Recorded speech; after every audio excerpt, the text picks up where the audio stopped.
Welcome to the sound of the start of the NTT20 Betting Show 2026 and also the weekend.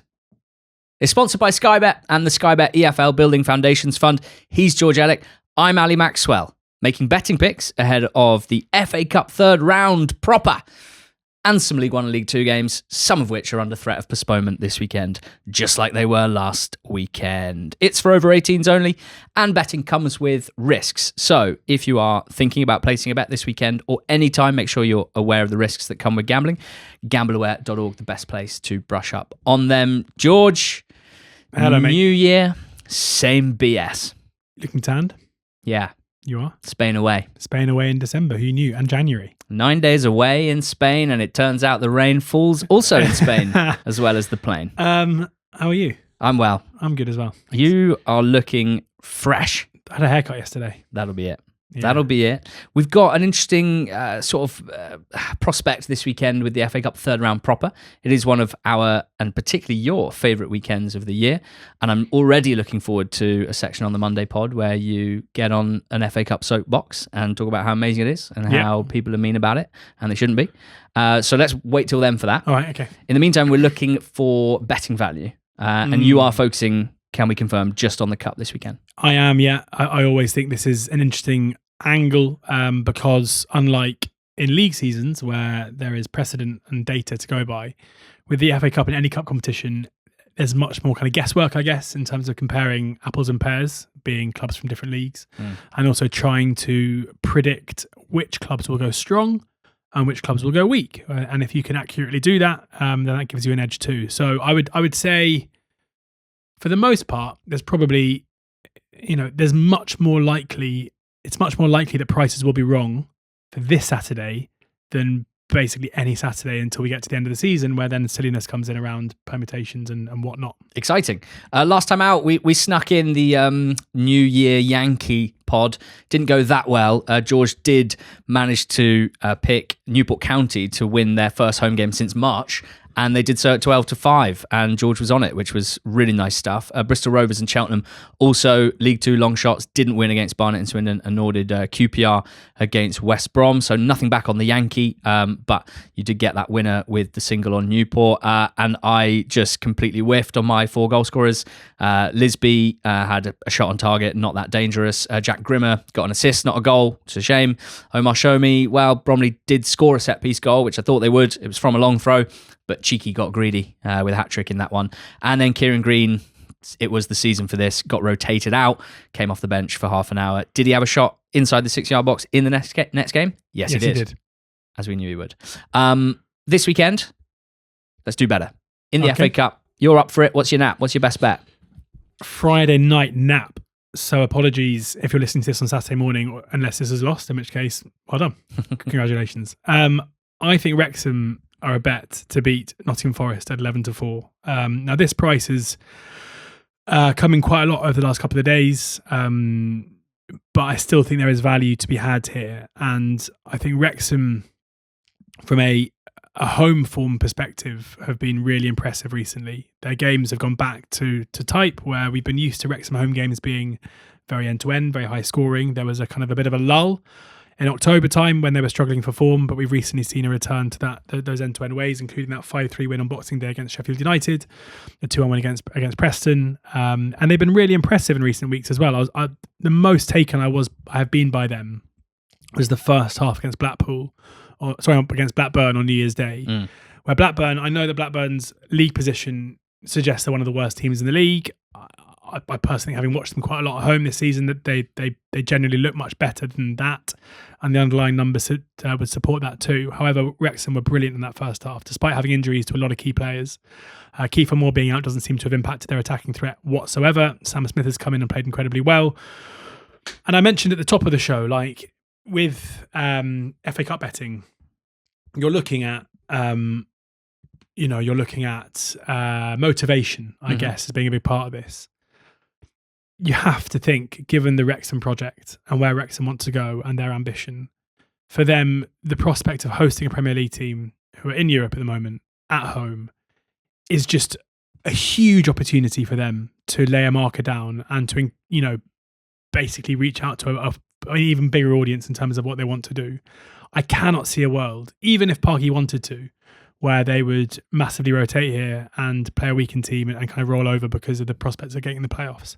For Forest, it's a very different situation where they've had a very grueling schedule recently. They haven't necessarily been playing particularly well, but Morgan Gibbs-White's penalty later on against West Ham was absolutely massive was it Monday night or Tuesday night? Tuesday night, in terms of securing their Premier League status for next season. And even though they're currently in 17th, the chances of them getting relegated now off the back of that win are pretty small. And, I think there's probably going to be a bit of a exhale and a bit of a, right, that was a tough time, guys, let's rotate now. And, maybe because of that, the cup provides an opportunity to have a good run in something and make it a positive season. But I think there could be a bit of a hangover off the back of what's been a pretty grueling couple of weeks. So I think Forest will rotate. I think Wrexham will go strong. I think we'll see a really good game. I expect there to be goals and a lot of action in both boxes. But imagine for the Wrexham story and imagine for the owners having what a big FA Cup run would do alongside what looks like it could be a pretty exciting second half of the season for them. So, big on Wrexham here. I think Wrexham are a decent bet to win this at 11-4, and they're my nap. My nap is in the FA Cup. This is a Saturday 12:15 kickoff as a public service announcement. It's a 2-point selection. Now, I already hate 2026. I'm starting the year on the betting show, napping up a Premier League team to win 0 against an EFL team in the FA Cup. How dare you? Turncoat. Sorry, but I think it's a bet. Wolves to beat Shrewsbury 0 at home, even money. This is a lot about Shrewsbury Town. I've been we've been worried about Shrews and we've been worried about a double relegation. And there is absolutely nothing at the moment that makes me anything other than continuously worried that is where they might end up. They, like Harrogate, like Crawley, and like Newport, are all so bad at the moment that the only positive, really, is that there's 4 of them that are really bad. And you could feasibly stay up being unbelievably bad this season in League Two. But Shrews have lost their last 4 games. They've only scored 1 goal in that time. And they have failed to win in their last 8. They failed to keep a clean sheet in each of their last 8. They haven't won in their last 8 away league matches. They've lost 8 out of 12 in total on the road this season.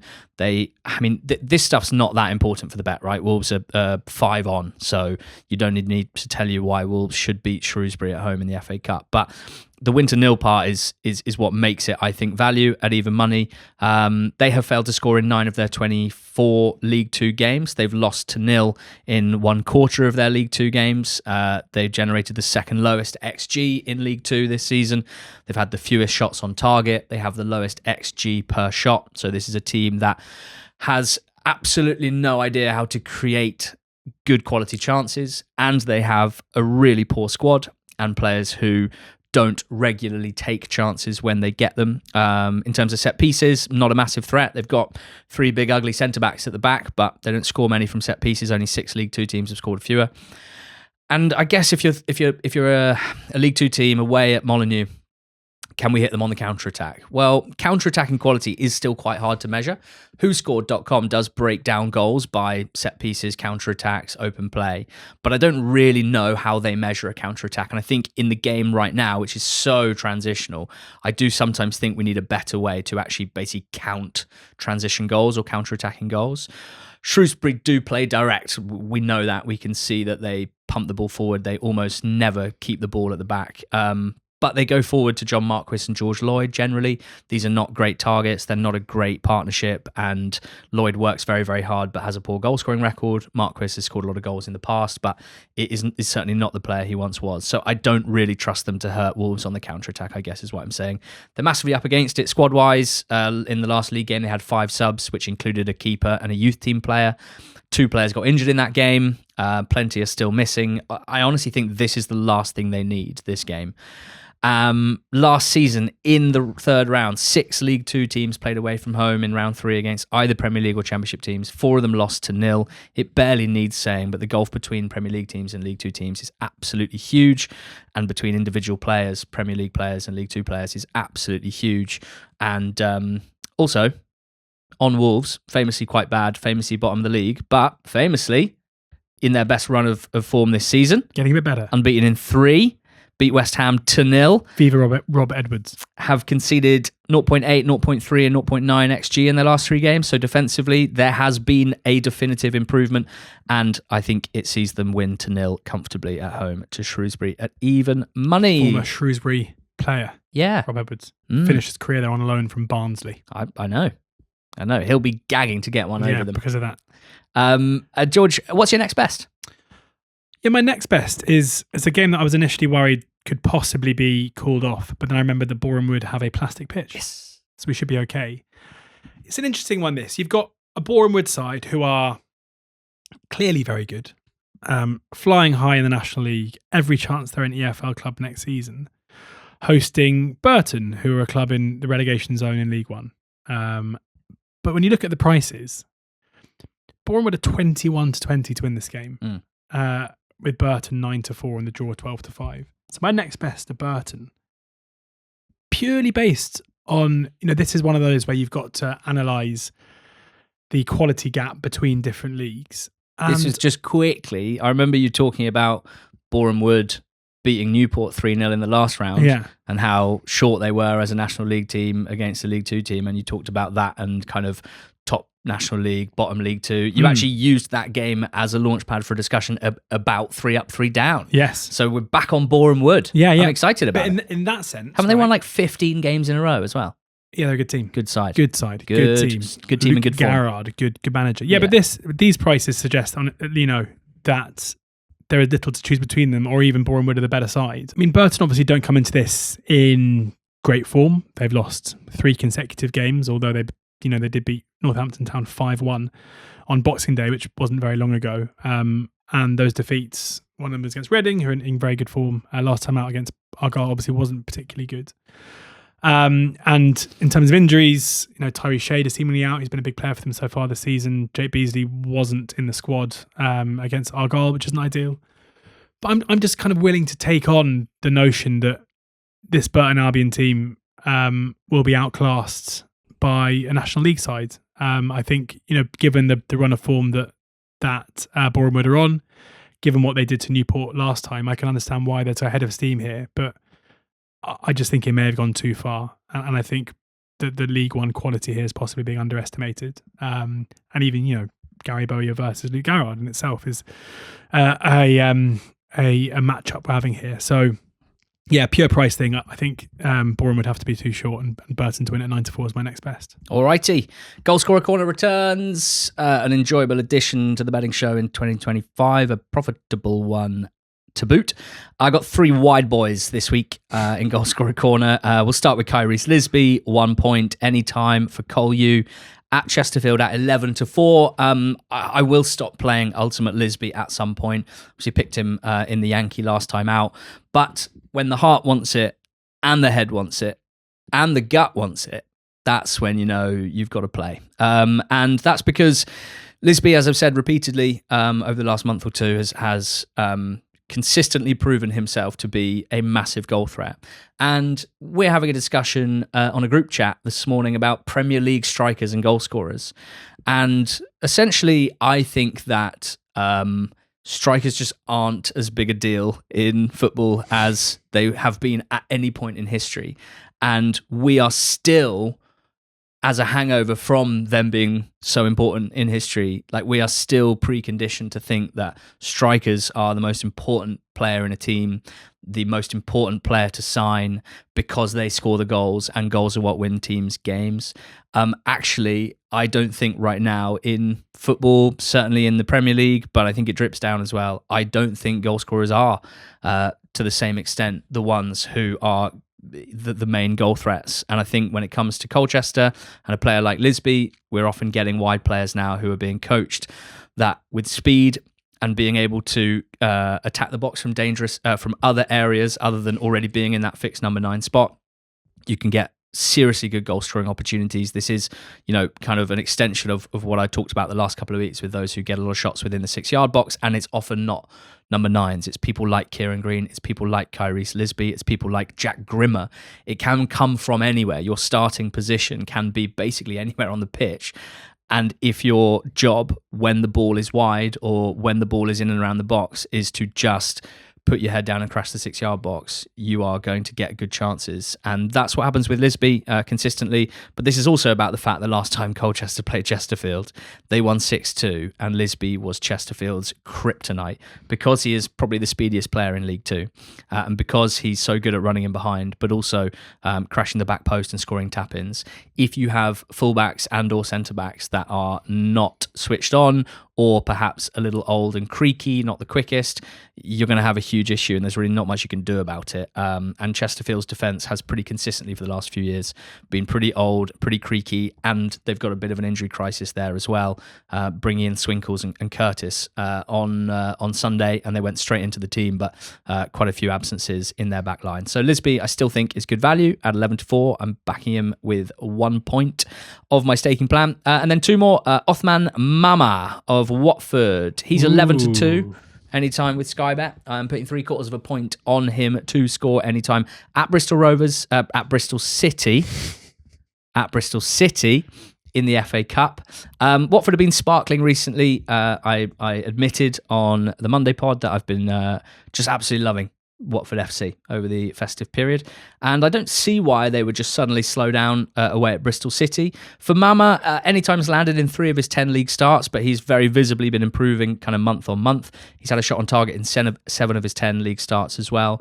I think Watford themselves are good value to win. I think they are very, very potent going forward, and so I think it stands to reason that one of their wide forwards being 11-2 strikes me as good value. I do have to recognise there's rotation potential here. It's a cup game. I don't know for sure how Gracia is going to approach this, but having consulted 3 independent Watford FC fans, they felt like Mama would probably continue. The Hull game got postponed last time out, and the next game is not till the Saturday after. So is rotation really that necessary here for Gracia, rather than just keeping the same players, building their relationships even further, and keeping the good times rolling as they're in such good form at the moment? So Othman Mama of Watford 11-2. This has the benefit with Sky Bet of having the super sub function. Anyone that gets subbed on for Mama, if he does start, the bet carries on with them. That could be Iran Kunda, that could be Kwadwo Bar, that could be Tom Ince, could be Musa Sissoko. I hope it's not Musa Sissoko. And lastly, Isaac Heath of Aki, 6-1 to score for Accrington this weekend. 3/4 of a point on him. Anytime's landed in 3 of 19 in the league, so the price very much in line with that. He's just someone that can go shot crazy, Heath. In 9 of 19, he's had 3 shots or more. 6 of 19, he's had 4 shots or more. Twice he's had 5 shots. He's just one of those guys. He looks too good for the level, if you ask me. He is a massive bit of X factor for Aki. So far, he hasn't been recalled yet, but I think there's a chance he might be recalled by Everton and moved on. 0.24 XG per 90 is encouraging here. He's good on the break because he's a great dribbler. And he's also, 2 of his goals have been him really crashing the 6-yard box. As you can tell, I'm pretty into crashing the 6-yard box right now. I want to see that more from him because he's only done it twice. He scored both times. Maybe that'll be the messaging from John Ledoulan as well. So, bit of value for me, I think, in Isaac Heath at 6-1 for Aki, 3/4 of a point. He joins Othman Mama, 11-2 for Watford at Bristol City, 3/4 of a point. And Kyrese Lisby of Colchester, 11-4, 1 point. Next up, Akaswerve. Should be plenty in the crosshairs in a cup third round weekend. Yeah, I just got one though for now. But I'm going to come on to some more kind of similar things a bit later. Birmingham are 3-4 to beat Cambridge away from home in 90 minutes. Not for you. No. Wouldn't be a backer. Not really. I'm pretty sure we'll see Birmingham rotate, albeit this is a pretty important game for Chris Davis, who's despite the win last time out against Coventry, which was their first win for a while, but was very important. I think is still under quite severe pressure. And a defeat away from home at League Two, Cambridge won't help. But Cambridge come into this in really good form. They're the perfect kind of team you want to side with in a cup game because they are very, very solid at the back. And as good as Birmingham can be going forward, I don't think this will in any way be a thrashing. And therefore, the longer that Cambridge can stay in this game, which is what I think they will do, the more chance they have of going the distance or providing an upset. Birmingham's away form this season is absolutely horrendous. They've played 13 away games this season. They've won 2. They've drawn 2. They've lost 9. They've scored 8 goals in those 13 games and conceded 23. It's absolutely mad to me how bad they are away from home. But it's 13 games, and there seems to be some kind of a mental block about them playing away from St Andrews. And I can't really work out why a team with that bad an away record at a team who are playing well, regardless of the level, with a manager in Neil Harris, who we know will set up his team effectively, how they can be that short. So, really keen to take on Birmingham, and they're too short for me at 3-4. Yeah, they're too short for me as well. Good. And that's because for the ACCA this week, the Eggman, we are still winless halfway through the season. It's on my mind every day. Don't you worry about that. I have to get one up at some point. Having said that, I kind of just refuse to build a 5-fold with a load of 1.5 like shorties just to try and get one up. That's not how I want to be. It's not how I want to operate. Good. It's certainly not how I want to win if I do. So this week, in the spirit of the FA Cup third round and what it means, what it represents, I'm doing the opposite of that. I'm basically hoping for a cup miracle. It is a 5-fold. It's 5 underdogs, not just in the cup, but a couple of league action as well. It's at 535 to 1. It's not going to win. But it might, but it's not gonna. Okay. But it might. Probably won't. But on this weekend of all weekends, Probably George, won't, but could. I think it's allowed. Yeah. I think it's allowed. And look, they're all underdogs. I'm not going to go crazy on why all these 5 teams are going to win, but I'm going to make a short case for all of them to be value at the price that I hope you will find compelling. Let's start with Watford at Bristol City at 2-1. I'm all in on Watford at the moment. Broke it all down on the Monday pod, but essentially where I'm at right now, I think they're the best team in the Championship, not named Coventry, Middlesbrough or Ipswich. And let's stance it at 2-1 in a cup game at Bristol City, who, they're broadly in the same part of the league table. Watford's recent form has been really, really strong. Bristol City's has been hit and miss. Their last game was a 2-0 home defeat against North End, which was a pretty insipid display all told. PNE went ahead and it was a massive error at the back. They don't do loads of those, so I'm not going to pretend that they are like horrendous defensively or anything. But, if they are, for whatever reason, a little jaded, a little lacking in confidence or cohesion at the back, Watford are going to be even more deadly than PNE are when it comes to kind of punishing that. And then just a kind of data-y thing. Watford's data has been pretty good all season. And look, often a team's good numbers might be massively boosted by being incredible at home, really dominant at home and not so good away from home. But FB Ref, you can look at home XG and away XG. And Bristol City's goal difference at home this season, their XG goal difference, that is plus 0.03 per 90. So at home, Bristol City per XG create basically the same amount of chances as they give up, which is not great, to be honest, from a data point of view. Most teams would be much, much more impressive than that. And away from home, Watford's XG goal difference is plus 0.02 per 90. So Watford away versus Bristol City at home, just in terms of XG this season, have basically been a very similar offering. So I think 2-1 is good value for them. Cambridge at home to Birmingham is in here at 100 to 30. Birmingham lose a lot when they play Away. They often seem a bit vulnerable when defending set pieces. And that's partly because they seem to lack a little bit of bottle size. Size and maybe bottle. You've been through Birmingham's away form this season and it is honking. So, not great, therefore, to turn up in a cup game at a stadium with a great atmosphere against a team who've won 8 of 12 at home this season, with 3 draws and 1 defeat, the second best home record in League Two. A team in Cambridge, unbeaten in 10 in the league, have kept 0s and 1s in all of them, haven't conceded more than once in any of those 10. A manager that loves direct football, loves set-piece goals, one of the best League Two teams for set pieces. I think there's a lot that points to a cup set here. 130 it goes in. The same kind of for Derby at home to Leeds this weekend. This is partly just an energy and a motivation thing when it comes to Leeds United. And of course, I'm guessing here, a bit of amateur psychology. But they played on Wednesday night, last night, as we record. And tough old game, that. I'd gone to bed before that game finished. That's how late it I finished. watched it, and it was so exciting that I couldn't fall asleep. Exactly. Because I had adrenaline coursing through my veins. Sorry to kind of shatter the illusion, but sometimes we do watch the Premier League, and when there's no EFL games on. And I think Leeds are only the second team in Premier League history to lead 3 times in a game and lose it. Wow. That's fascinating. Great stat. Thanks. Yeah, I mean, if George couldn't get to sleep after that one, imagine how knackered the Leeds players are. And they've got to go again and play Derby away this weekend. Not ideal. I imagine there'll be lots of rotation from Farke. And it's always funny because often the team goes up, buys up most of a new team, and then they play their old championship team in the cup. But it's not even if it's the same names that we recognise from last season, it won't be the same team unit and team cohesion because they haven't played much for the last 5 months. I'm talking about, this is from the bench last night, Pirro. I mean, Jack Harrison's there, Tanaka is there, Sam Byram, Willie Nonto, some of the new lads, Nemeka, Okafor, Bornau. You know, there will be a lot of rotation. I think Derby, rocking at Pride Park. They hate Leeds from the old Bielsa days. They've got Big Adjumang, who I think is an absolute menace at the moment. They're a big set-piece team. I like cup set at Derby, 15-4 they are with Sky Bet. And then a couple of league prices that I think are interesting. Peterborough at home to Bolton, 21-10. We've all seen Peterborough, right, recently? They are legit. They are good. Good team. And that is why they've gone from bottom of the table to the top half and still climbing. Luke Williams has won 7 of his 11 league games. 2 points per game. 9 of 15 total if you include the cups.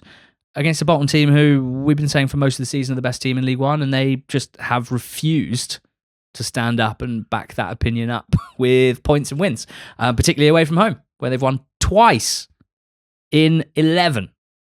5 draws, 4 defeats. They are not good away from home. I think Peterborough are very good value at 21-10. And finally, Colchester against Chesterfield. Chesterfield are the Favs at home, but anyone that saw Cole use 6-2 win against Chesterfield a couple of months ago, in which they racked up 5.67 expected goals from 45% possession, 22 shots and 10 big chances. Could that just be a one-off, or could it be, as I suspect, that the players that Colchester have and the way that they attack in particular is the absolute worst thing that could possibly happen to Paul Cook's Chesterfield side? I think that is just a really bad stylistic matchup. I don't see a way that Chesterfield can really do much to stop it because they're playing at home. They'll be expected and they want to play their own game, and that means having the ball, playing high up the pitch, high defensive line. It's a nightmare when you're defending against Tavide and Lisby and Mbick, and you've got Payne supporting from deep. He scored a hat-trick in the first half in the last game. So Colyu, I think, at 9-5, good value as well. They're all in one big acca. It's 535-1. It's in the FA Cup, Watford, Cambridge and Derby. In League 1, Peterborough. And in League 2, Colchester. And I'm excited about it. I've got cup fever. You've got cup fever. Yeah, I do. You never do a big acca. Well, mine isn't an acca. It's a Heinz. A Heinz is 57 bets. Oh my God. Okay, so I've got 6 selections. Now, obviously, please stake accordingly here. So, like, if you want to stake 50 odd p, then you'll have a 1p Heinz, and that'll be 57p. Mm-hmm. Please stake accordingly. Don't go mad. But it's a fun way to bat these long shots, and I would suggest that maybe your Eggman should be a Hindsman. Because then if you get a few up, you still make some money. I keep Heinz well away from my eggs, mate. Weirdly, so do I. There you go. No, I'm not a baked beans fan in any sense, and I know you are. Yeah. But I love ketchup. Mm-hmm. Not with everything. Mm-hmm. Chips, for sure. Mm-hmm. With mayonnaise as well. Any kind of pie, fish pie, 100%. Yeah. Any kind of pie, I'd have it. Cottage pie. Sausages. Yeah. Weirdly, I like it with green vegetables quite a lot. About broccoli and ketchup. Broccoli. Yeah. But the one thing I will not stand for is ketchup and eggs. There you go. So, yeah, maybe the Eggman and, yeah, interesting. So I've got a to qualify Hindsman, where these are basically 6 teams that are outsiders to qualify through their ties, and I think are all valued to get through. I've done Wrexham. Their leg 1 at 13-8 against Nottingham Forest. I've done Burton Albion. They're 5-4 in their tie at Borehamwood. I've mentioned Cambridge United because Birmingham the Acca Swerve. They're 2-1 The next three are Stoke City, Hey. 5-4 at home in their all-championship clash against Coventry. I don't think Coventry want this, if I'm honest. Maybe a couple of weeks ago they would have done when things were going well, but given that they are having something between a wobble and a crisis, given that the teams beneath them in Borough and Ipswich are quite quickly making ground, given that this is a season that looked like it was coasting towards an easy promotion, which it may well still do, but right now, they need to buck up their ideas. I think they've got to use this as an opportunity to rest some players personally. For Stoke and for Mark Robbins, clearly he'll want to get one over Coventry anyway. But for them, it's a home game, and I think there's way too much between these two teams in terms of the prices. So Stoke are leg 4, and then two bigger price ones. Walsall away at Norwich. Norwich, their home form still isn't great under Philippe Clement. I'd also argue that we've maybe seen after an initial kind of short, sharp burst of form under Clement, things have regressed a little bit. They are still in the relegation zone. So again, priorities definitely still lie in terms of their championship survival. Unlike Walsall, who come in here with nothing really to lose, a good opportunity for Matt Sadler's team to kind of go up against a really good side. As mentioned with Cambridge, I think when you're looking for an upset, you want a team that will keep it pretty tight. And I think Walsall will do that. I'll be very surprised if Norwich completely wipe the floor with them. And I think Walsall will be able to stay in the game. So at 11-4, they look a good bet to me to cause an upset. And then finally, QPR away at West Ham in an all-London clash. Like West Ham are just a team that I think you want to get against whenever you can at the moment, playing absolutely horrendously in the Premier League. Will have been dealt an almighty blow with that 2-1 defeat against Nottingham Forest in midweek. Again, QPR come in with very little to lose here. Julien Stéphan, a manager whose stock is rising pretty quickly. At 3-1, I think taking on a team who've had some decent results this season against good teams, going to a side just really down right now. Probably the team playing as the worst team in the Premier League right now, given Wolves' improvement, has to be a bit of value. So 13-8 Wrexham, Burton 5-4, Stoke 5-4, Cambridge 2-1, 11-4 Walsall, 3-1 QPR. As I say, that is just under 600-1 for the ACCA, but it's a Hinds, which means that it's all doubles, all trebles, all fourfolds, all fivefolds, and an ACCA. Please take accordingly. It's 57 bets. So as I say, if you want to have a £1 bet, you'd have a 2p Hinds. That's the way that it works. That's exactly what I'm going to do. Cool. A 2p Hinds. For £1. And 4p. Yeah. Sorry, not exactly. Yeah, that would be annoying if people were like, it was costing more than £1. I was like, yeah, roughly £1. There you go. It's important to be precise. Good stuff. Yeah, Cup fever certainly hitting hard. I think it's fair to say on the show this week, kind of just for normality's sake, looking forward to 4 months after this of just regularly scheduled full slates of EFL action to bet on.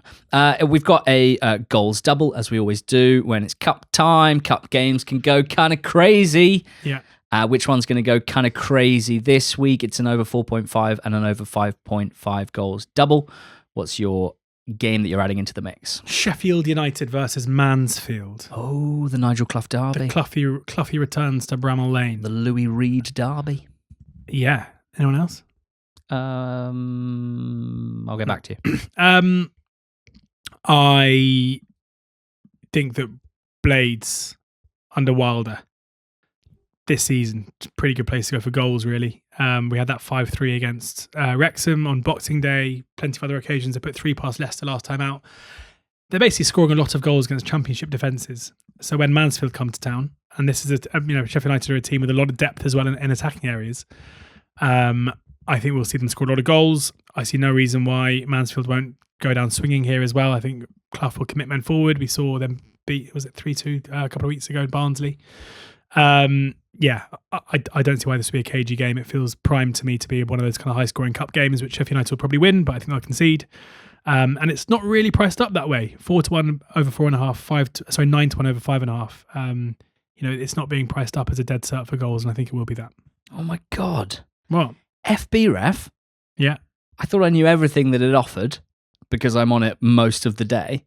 You can type in 2 clubs and just get the players that played for them both. That's exciting. This isn't just the Nigel Clough and the Louis Reed derby, although they will both be both either on the pitch or in the dugout. Actually, this could also be the Stephen Quinn derby. Of course, played 7 seasons for Sheffield United and 5 now for Mansfield. Iniesta, Jamie Murphy, John Joe O'Toole. That's really good. I've enjoyed that. Thanks, FB Ref. What a sight. John Joe O'Toole played for Sheffield United. stats. Mate, when we started the pod, Sheffield United were You don't have to struggling. tell me. Was Cloughy their manager when we started the pod? He probably was. And I'm pretty sure they used to do quite well in the Cups under Clough and bad in the league. Did he bring him to... Good in the Cups, bad in the league? Is that about right for Clough? Good in the clubs. Sheffield United? So got to the semi, didn't they? He was on... I never would have thought this. John O'Toole was on loan at Sheffield United from Watford in 2009. Yes, of course. Of course. How could I forget? Mate, he took them to the FA Cup and League Cup semi-finals, having guided them out of the relegation zone in his first season. I'm surprised Clough isn't more loved at Sheffield United. Cue the comments. Look, I'm adding Salford Swindon to the mix. It's not because this game was 3-2 in the league, and I can vividly remember the chaos of Salford against Swindon earlier in the season. It's partly because Salford's home games can just get very silly. 25% of their home league games have gone over 4.5 goals this season. It's not just that 2 of their home league games recently have been 4-3 to Salford. It's just all of that added together with Ian Holloway and his Swindon team, who at their best can be excellent going forward. I think it's fair to say they've been finding things a little bit tougher going forward in the last month or two, and they have tightened up a bit defensively, but these 2 teams are going for automatic promotion in League 2.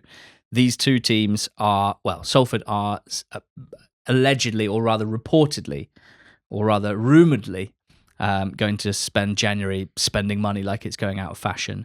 A cup run, for them at the moment is the least of their worries. For Swindon, I would suggest it's much more important for them to get over the line in the league. And those are the games I think can get a little bit silly in the Cup, particularly when Carl Robinson is the manager of one team and Ian Holloway is the manager of the other. I like this a lot. The double for over 4.5 goals in Salford Swindon, which is 9-2, and Sheffield United Mansfield, which is 4-1, is 27.5 with Sky Bet, and the over 5.5 goals double, which is 10-1 with Salford Swindon and 9-1 for Sheffield United Mansfield, is at 110. So, a lively return and a lively start to the year on the betting show with the Cup third round. Let us know in the comments what you think about the picks, what you like, what you don't like. We'd love to hear from you. My nap is Wolves to beat Shrewsbury at home 2-0 at even money with Sky Bet. 2-point play. That one's on Saturday lunchtime. Goal scorer corner has 1 point on Kyrese Lisby of Colchester at 11-4, on Othman Mama of Watford at 11-2, and Isaac Heath of Accrington 3/4 of a point at 6-1. The Eggman, my 5-fold ACCA, has in the Cup Watford, Cambridge, and Derby. In League 1, Peterborough. In League 2, Colchester, and the Jointy has over 4.5 goals double, Salford Swindon and Sheffield United Mansfield, and over 5.5 goals double in the same game. Wow. Wrexham to beat Nottingham Forest 11-4 as my nap. Burton to beat Borehamwood at 9-4 as my next best. Swerving Birmingham in their away trip to Cambridge at 3-4. And then my Hindsman is Wrexham 13-8 to qualify. Burton 5-4. Stoke 5-4. Cambridge 2-1. Walsall 11-4. QPR 3-1, all to qualify. Remember that it's 57 bets, so please stake accordingly and don't by mistake. Have the stake you want times 57 times. Love that. I've just seen via Twitter's AI headlines function that Celtic are eyeing a loan return for Kyogo for Furuhashi from Birmingham City. 0 goals from 4.85 XG this season. What a thing. It is transfer season, and on NTT20.com we put out daily bulletins with every single transfer that gets completed in the EFL, detail on the player, detail on the fit, and a rating as well. So for the best EFL transfer coverage, you need to be signed up to NTT20.com. The team are doing amazing work on there, and it'd be great if you supported that. We'll be back on Monday. We're doing mid-season predictions. It is not a betting show, but it will have some interest, no doubt, for any outright loving punters. So do make sure that you tune in on Monday for the mid-season predictions pods. And Happy New Year. Good to be back with you on the betting show, with thanks to Sky Bet for sponsoring this podcast. Cheers. Go well.